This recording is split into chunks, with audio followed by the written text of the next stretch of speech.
This presentation is on Pop3s and SMTPS protocols.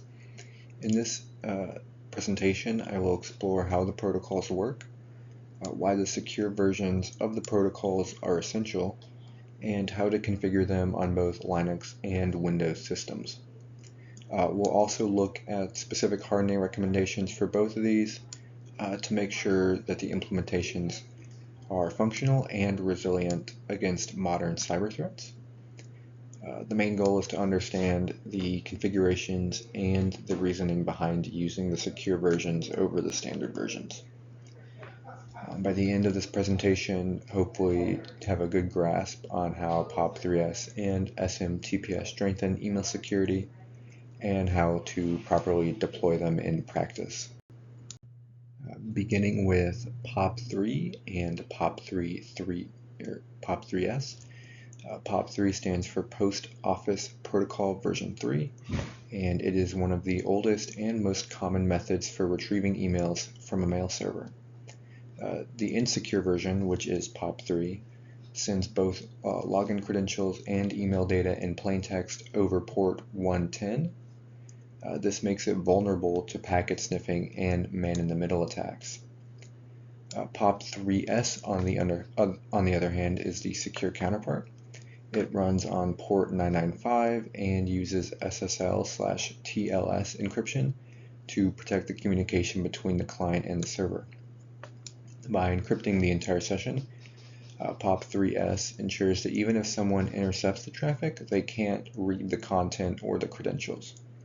This shift from plain text to encrypted communication is critical for modern security practices. On Linux, one of the most widely used servers for Pop3 and IMAP is Dovecot. Dovecot is lightweight, secure, and flexible, making it ideal for production environments. To configure Pop3s in Dovecot, you would start by installing the Dovecot package and editing the configuration file to enable the Pop3 protocol. Next, you would enable SSL and TLS support, and then provide paths to your SSL certificate and private key files. Once that is done, Dovecot listens on port 995, allowing clients to securely retrieve their mail. This ensures the emails and credentials are not exposed in plain text over the network. Some hardening recommendations for Pop3s. Just enabling Pop3s is a good start. First, disable the plaintext authentication so that users cannot log in without encryption. This can prevent attackers from stealing credentials if someone accidentally connects over an insecure channel. Second, enforce strong TLS versions, such as TLS 1.2 or TLS 1.3, and disable the older versions like SSL 3.0 or TLS 1.0 because these are vulnerable to different attacks. Finally, use firewalls to restrict access to only trusted IPs or subnets. This minimizes exposure to potential attackers on the open internet, and altogether these measures create a strong defensive posture for your mail server. Moving on to SMTP. SMTP stands for Simple Mail Transfer Protocol. SMTP is the standard protocol used to send emails. The insecure version, running on port 25, also transmit data and credentials in plaintext, which can make it vulnerable to interception. SMTPS solves this by wrapping SMTP communications with SSL or TLS encryption. Traditionally, port 465 was used for SMTPS, but today port 587 is recommended with star TLS to upgrade an existing plaintext connection to encrypted communications. By enforcing SMTPS, organizations ensure that outgoing email remains confidential and resistant to tampering. On Linux systems, Postfix is one of the most popular mail transfer agents. It is trusted for both performance and security. To configure SMTPS with postfix, you need to enable submission on port 587. You also need to enforce TLS encryption using the SMTPD TLS security level directive. And you also need to configure valid SSL certificates for authentication purposes.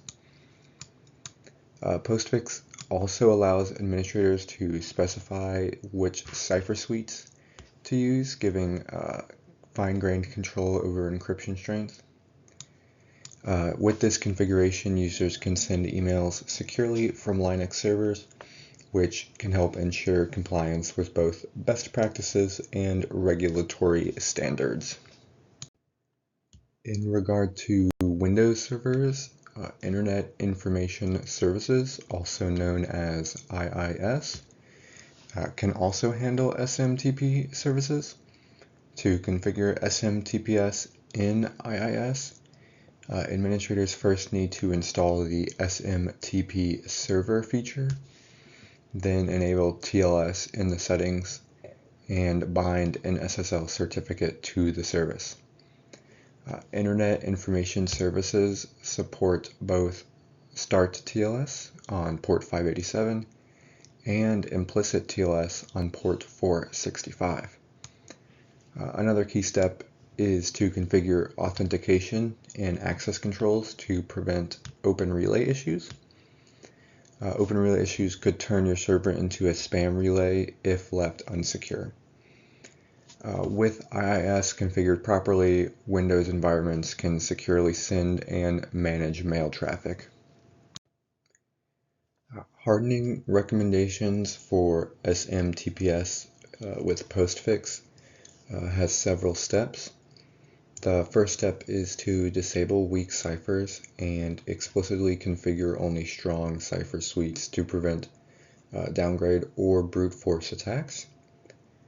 Second, require authentication for all outgoing mail to prevent unauthorized use of the mail server. Third, I would recommend enabling detailed logging and monitoring so that administrators can quickly detect signs of abuse, like spamming or brute force login, etc., etc.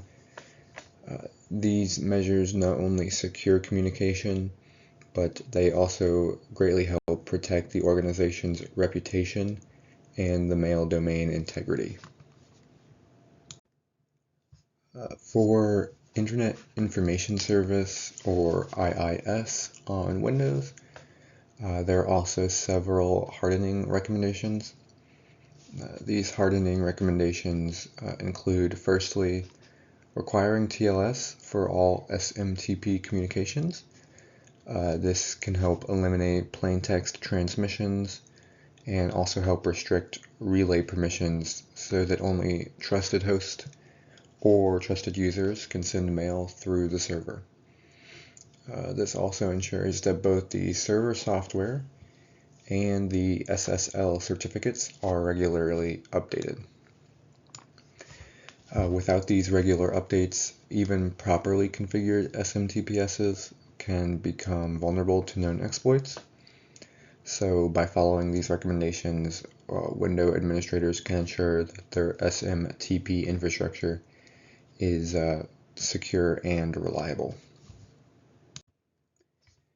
In summary of the whole presentation, both Pop3s and SMTPS play crucial roles in securing email communication.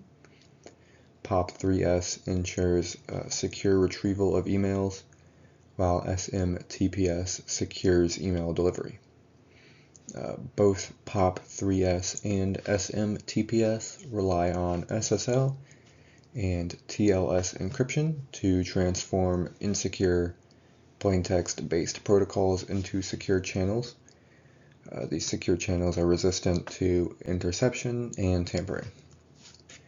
Dovecot on Linux and Postfix on Linux, as well as Internet Information Services, or IIS, on Windows, provide strong and flexible options for deploying these protocols.